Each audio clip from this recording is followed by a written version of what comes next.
Este capítulo habla del pecado y la deshonra de Judá. La pregunta que consideramos fue, ¿por qué se nos cuenta esta historia aquí? Y dijimos que había dos aspectos principales. En primer lugar, Judá es la tribu de la cual procederá el Mesías. Hay algunos nombres interesantes que aparecen allí. Está el nombre de Judá, luego el nombre de Tamar, y más adelante Fares y Sara. Dijimos además que sus nombres aparecen también en el primer capítulo del Nuevo Testamento. En el capítulo 1 del Evangelio según San Mateo se da la genealogía de Jesucristo, y es allí donde se encuentran estos nombres también. Y esta es la línea que conduce al Señor Jesucristo, es decir, la línea de Judá. Luego, el segundo aspecto, la segunda razón por la cual se nos da o se nos cuenta esta historia de Judá en este capítulo, es porque, comenzando con el próximo capítulo, bajamos hasta la tierra de Egipto con José. Y notaremos más adelante que Dios arregló las circunstancias para que José fuera delante de sus hermanos y de su padre hasta Egipto. En realidad, Dios le envió allí a preparar el camino para la llegada de los israelitas. Parece ser un encuentro fortuito de circunstancias, incluyendo el hambre que se nos narra más adelante. Pero todo fue arreglado por Dios para sacarlos de Canaán por un tiempo. Si Jacob y su familia se hubieran quedado en la tierra de Canaán, habrían descendido hasta el nivel de los cananeos. Y Dios quería que se apartaran de los cananeos abominables y que estuvieran en la reclusión de la tierra de Gosén en Egipto. Hallaremos que esta gente aquí, es decir, los cananeos, eran una abominación, y aun después de que los israelitas llegaron a la tierra, los cananeos mantuvieron una influencia sobre ellos que no era nada buena. El incidente de este capítulo, pues, revela con claridad que Dios tuvo que alejar a Israel de esta gente. Leamos los primeros 2 versículos del capítulo 38 de Génesis. Aconteció en aquel tiempo que Judá se apartó de sus hermanos y se fue a un varón adulamita que se llamaba Hira. Y vio allí Judá la hija de un hombre cananeo, el cual se llamaba Súa, y la tomó y se llegó a ella. La historia nos habla de Judá, cuya línea será la línea real de Israel, como veremos más adelante. Es difícil creerlo al ver la historia de sus acciones aquí. Fue a hacer negocios con un varón adulamita, y al llegar allí vio a esta mujer cananea, y tuvo una aventura amorosa con ella. Y el versículo 3 dice, y ella concibió y dio a luz un hijo, y llamó su nombre Eso es exactamente lo que este hombre Judá había hecho. Había errado, había pecado. Y ahora, en los versículos 4 al 6 de este capítulo 38 de Génesis leemos, concibió otra vez y dio a luz un hijo, y llamó su nombre Onán. Y volvió a concebir y dio a luz un hijo, y llamó su nombre Sela. Y estaba en Quesib cuando lo dio a luz. Después Judá tomó mujer para su primogénito la cual se llamaba Tamar. Esta es la primera aparición de Tamar. Así entra en la genealogía de Cristo. Ahora mire usted a esta familia. Está cargada de pecado. Leamos los versículos 7 al 10. Y el primogénito de Judá, fue malo ante los ojos de Jehová, y le quitó Jehová la vida. Entonces Judá dijo a Onán, llégate a la mujer de tu hermano, y despósate con ella, y levanta descendencia a tu hermano. Y sabiendo Onán que la descendencia no había de ser suya, sucedía que cuando se llegaba a la mujer de su hermano, vertía en tierra, por no dar descendencia a su hermano. Y desagradó en ojos de Jehová lo que hacía, y a él también le quitó la vida. Esto nos recuerda la hora presente cuando hay tanto énfasis en el sexo. Los hijos de Jacob también pusieron énfasis en eso. Por cierto que Judá le puso mucho énfasis. Leamos ahora el versículo 11 de Génesis capítulo 38. Y Judá dijo a Tamar su nuera, quédate viuda en casa de tu padre, hasta que crezca Sela mi hijo, porque dijo, no sea que muera él también como sus hermanos. Y se fue Tamar y estuvo en casa de su padre. Ahora era la costumbre de aquel día que cuando un hombre moría, su hermano debía casarse con la viuda. Onán rehusó hacerlo y por eso Dios le quitó la vida. Judá entonces le dice a Tamar que se quede en la casa de su padre y espere hasta que su último hijo tenga edad suficiente. Ahora los versículos 12 y 13 dicen, pasaron muchos días y murió la hija de Súa, mujer de Judá. Después Judá se consoló y subía a los trasquiladores de sus ovejas en Timnat, él y su amigo Hira el adulamita. Y fue dado aviso a Tamar diciendo, He aquí tu suegro sube a Timnat a trasquilar sus ovejas. Al parecer el negocio que Judá tenía con el adulamita que se llamaba Hira tenía que ver con la cría de ovejas, y deben haber tenido un tremendo rebaño juntos. Judá va pues a trasquilarlas. Mientras tanto, Tamar, su nuera, había esperado todo este tiempo en casa, y llega a la conclusión de que Judá no le dará a Sela por esposo. Los versículos 14 y 15 de Génesis capítulo 38 dicen, Entonces se quitó ella los vestidos de su viudez, y se cubrió con un velo, y se arrebozó, y se puso a la entrada de Enaim, junto al camino de Timnat, porque veía que había crecido Sela, y ella no era dada a él por mujer. Y la vio Judá, y la tuvo por ramera, porque ella había cubierto su rostro. Ahora Sela es el tercer hijo de Judá, el que Judá había prometido a Tamar. Ya ha crecido. Tamar entonces toma acción y se quita los vestidos de su viudez. Se sienta a la orilla del camino con el rostro cubierto, según la costumbre de las rameras de aquellos días. Veamos lo que sucede ahora en los versículos 16 y 17. Y se apartó del camino hacia ella y le dijo, Déjame ahora llegarme a ti, pues no sabía que era su nuera. Y ella dijo, ¿Qué me darás por llegarte a mí? Él respondió, Yo te enviaré del ganado un cabrito de las cabras. Y ella dijo, Dame una prenda hasta que lo envíes. Tenemos aquí un cuadro de Judá. Había inducido a la mujer cananea. Ahora hace lo mismo con Tamar. Este es un cuadro bastante oscuro y una historia muy fea la que tenemos aquí. Judá creía que ella era ramera. Ella vio la oportunidad de sacarle ventaja, y eso es exactamente lo que hizo. Veamos ahora lo que ocurre según los versículos 18 al 23 de este capítulo 38 de Génesis. Entonces Judá dijo, ¿Qué prenda te daré? Ella respondió, Tu sello, tu cordón y tu báculo que tienes en tu mano. Y él se los dio, y se llegó a ella, y ella concibió de él. Luego se levantó y se fue, y se quitó el velo de sobre sí, y se vistió las ropas de su viudez. Y Judá envió el cabrito de las cabras por medio de su amigo, el adulamita, para que éste recibiese la prenda de la mujer, pero no la halló. Y preguntó a los hombres de aquel lugar, diciendo, ¿Dónde está la ramera de Enaim junto al camino? Y ellos le dijeron, No ha estado aquí ramera alguna. Entonces él se volvió a Judá y dijo, No la he hallado. Y también los hombres del lugar dijeron, Aquí no ha estado ramera.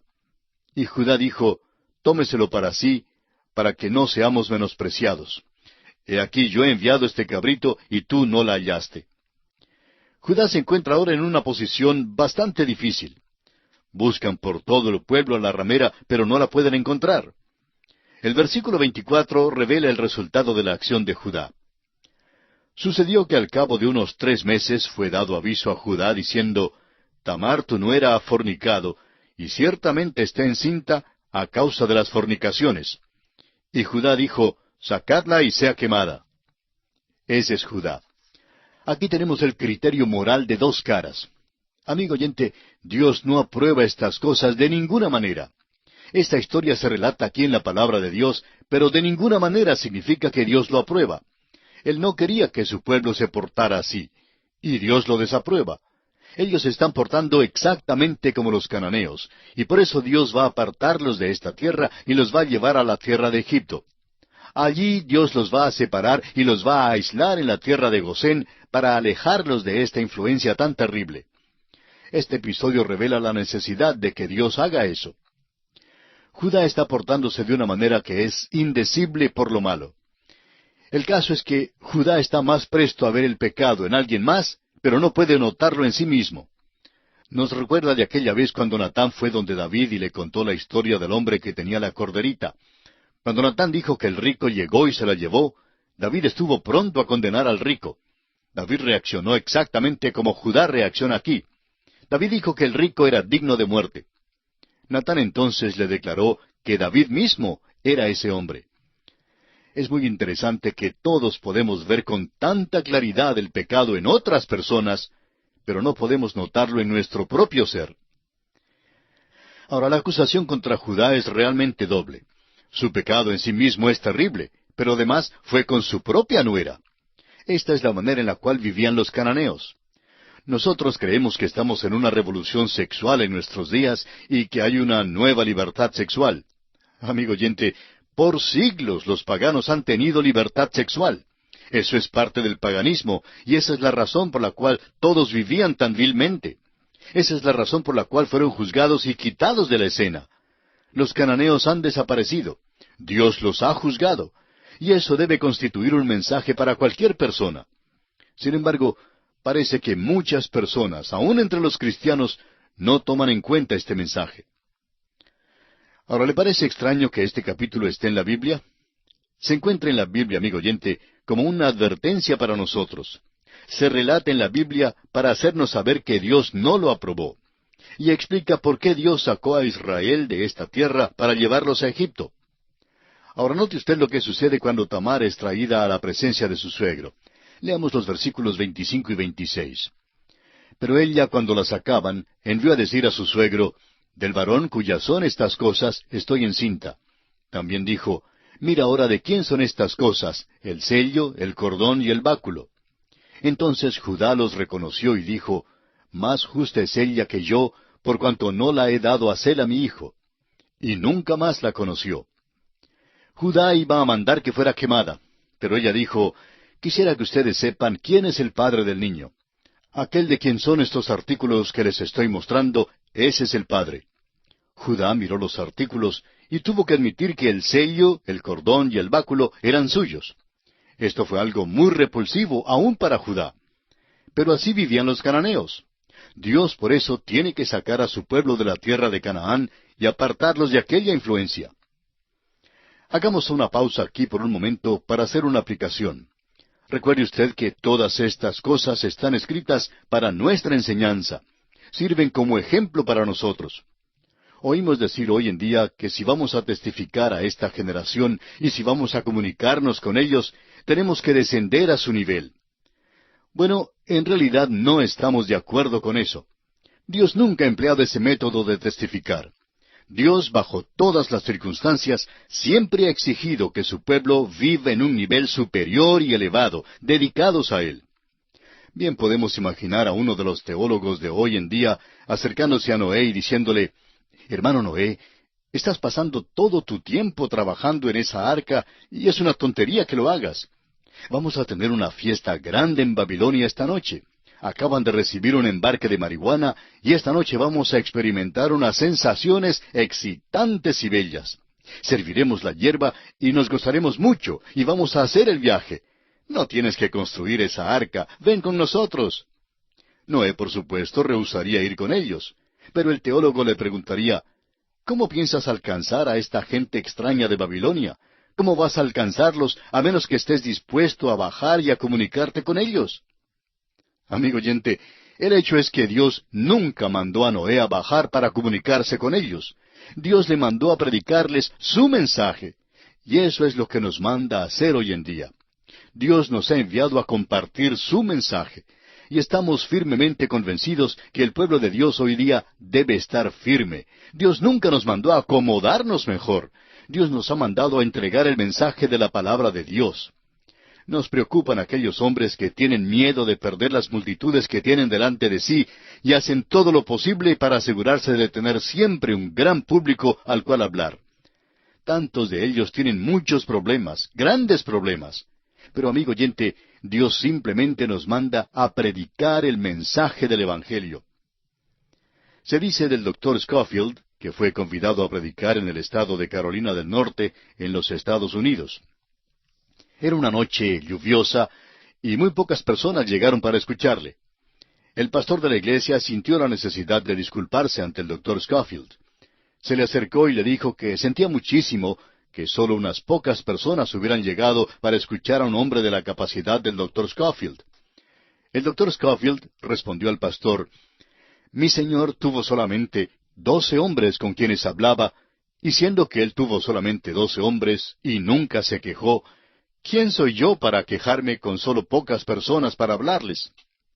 Amigo oyente, hay una lección grande que nuestra generación debe aprender. Tantas personas piensan que el culto, el servicio tiene que ser grande y que debe haber multitudes inmensas, porque de lo contrario Dios no está ahí. Es posible que Dios nos haya llamado a testificar a unos pocos hombres solamente. Creemos que si somos fieles en publicar la palabra de Dios, esto tendrá su efecto. Ciertamente producirá resultados. Bueno, Judá seguramente hizo un buen trabajo en comunicarse con los cananeos. No pudo haber descendido a un nivel más bajo que ellos. Y mire usted lo que sucedió. Resultó en tragedia. Leamos ahora los versículos 27 al 30 de este capítulo 38 de Génesis. Y aconteció que al tiempo de dar a luz, he aquí había gemelos en su seno. Sucedió cuando daba a luz, que sacó la mano el uno, y la partera tomó y ató a su mano un hilo de grana, diciendo, Este salió primero. Pero volviendo él a meter la mano, he aquí salió su hermano, y ella dijo, ¿Qué brecha te has abierto? Y llamó su nombre Fares. Después salió su hermano, el que tenía en su mano el hilo de grana, y llamó su nombre Sara. Busquemos ahora en el Nuevo Testamento y encontraremos la genealogía del Señor Jesús en Mateo, capítulo 1, versículo 3, donde leemos, Judá engendró de Tamar a Fares y a Sara, Fares a Esrom y Esrom a Aram. Esta línea es la que condujo a Booz y luego a David y finalmente a Cristo. Y así concluye el capítulo 38 de Génesis. Y entramos en el capítulo 39. Notaremos aquí que José es una persona muy diferente a Judá. Parece que José y Benjamín gozaron de muchísima más enseñanza e instrucción y cuidado personal de parte de su padre que los otros 10 muchachos. Parece que Jacob tenía interés en estos 2 hijos solamente. Eso, por supuesto, produjo el odio y rencor de los otros hermanos, por lo cual vendieron a José a la esclavitud en Egipto. De modo que José y Benjamín también llegaron a ser una gran angustia para Jacob cuando fueron llevados a Egipto. Esta es una perspectiva algo triste para un joven de 17 años. Era esclavo en una tierra extraña.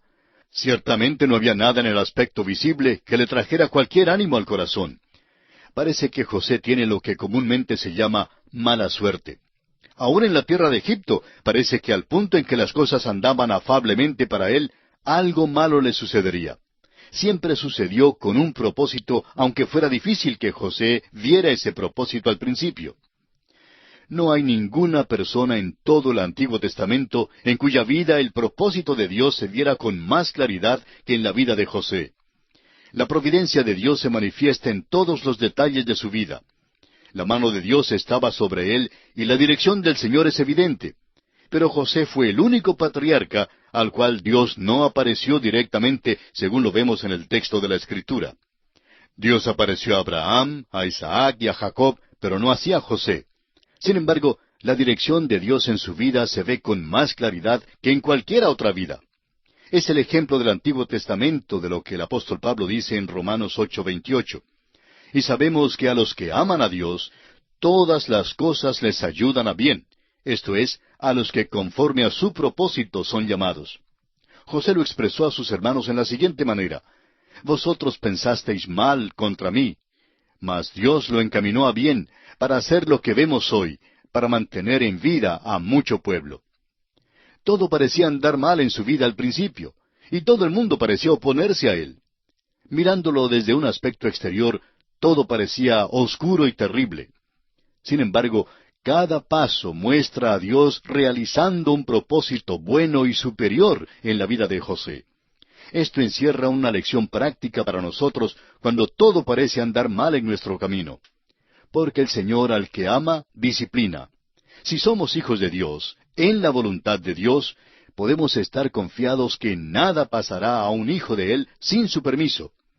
A los que aman a Dios, todas las cosas les ayudan a bien.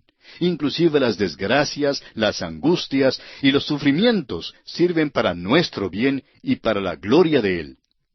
Hay una cerca alrededor de todo hijo de Dios, y nada atravesará esa cerca sin el permiso de Dios. Usted recordará que cuando Satanás quiso probar a Job, le dijo a Dios, ¿no le has cercado alrededor a él y a su casa y a todo lo que tiene? Al trabajo de sus manos has dado bendición. Por tanto, sus bienes han aumentado sobre la tierra. Satanás pidió a Dios que quitara la cerca. Si consigue el permiso de Dios, entonces todas las cosas todavía ayudan a nuestro bien. El doctor Torrey solía decir que Romanos 8:28 es la almohada suave para un corazón cansado. Y alguien más lo ha expresado así: Dios no hace nada, ni permite que se haga nada, sino lo que haríamos nosotros mismos si sólo pudiéramos ver a través de todos los eventos de las cosas tan bien como Él los ve. Hay otro aspecto de la vida de José que debe servir de ánimo para cada hijo de Dios. Ningún hijo de Dios hoy jamás ha tenido una revelación directa de Dios. Algunos profetas falsos hoy día alegan lo contrario. Dios no ha aparecido a ninguna persona hoy en día. Es pues un ánimo para nosotros el que Dios no apareciera directamente a José. Todavía nos es posible saber que Él está guiándonos y dirigiéndonos. El tema de este capítulo 39 es que José es vendido a Potifar, oficial de Faraón. La esposa de Potifar trata de seducirlo. Al resistir José, ella inventa algo contra él, haciendo que él fuera echado en la cárcel. Leamos el primer versículo de Génesis capítulo 39. Llevado pues José a Egipto, Potifar, oficial de Faraón, capitán de la guardia, varón egipcio, lo compró de los ismaelitas que lo habían llevado allá. Este joven buen mozo de 17 años sería un premio como ayudante y esclavo en el mercado. Fue comprado por Potifar, quien era capitán de la guardia. Es decir, era un militar, formaba parte del alto mando, un oficial eminente. Y tan pronto como José entró en la casa de Potifar, se nota que el Señor está con él. La bendición entró en esa casa cuando José entró. El versículo 3 revela cómo Dios bendecía a José. Y vio su amo que Jehová estaba con él, y que todo lo que él hacía, Jehová lo hacía prosperar en su mano. Esto suena bien. Hasta aquí todo va bien. Y cuánto quisiéramos añadir que todos vivieron felizmente. Pero no sucedió así. Así es la vida, así es la realidad. El Hijo de Dios se encontrará con tentaciones, dificultades y problemas en este mundo. Y esto es lo que sucederá a José.